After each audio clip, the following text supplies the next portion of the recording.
Hello guys, welcome to our channel. On today's video tutorial, I'll show you how you can change the age on your TikTok account. So basically it's not possible with already signed in account. So first you need to go out of your currently logged in account, then you can change, you have to sign up again to change your age. So let's get back to my profile. On the top in the bottom right, here's the me option, right? So that's for your profile.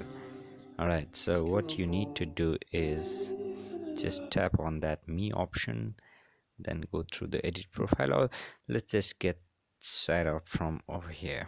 Alright, I just logged out. I'll make it confirm.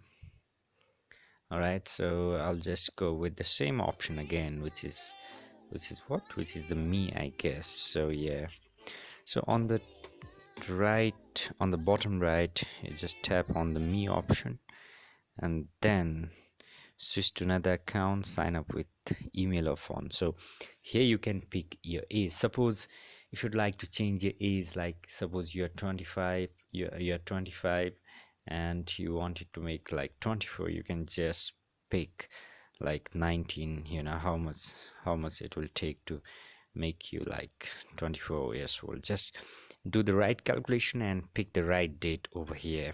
All right, so once you do that, just for the 24 you just have to pick, I guess, 1997. So then hit this button, then enter your phone number, or you can just enter your email address, then do the next, and then your age will be changed. So the thing here is you need to sign up again. You cannot directly change your age over here. So just log it out, create a new account, pick the right birth date, and then you're done. Thank you so much for watching.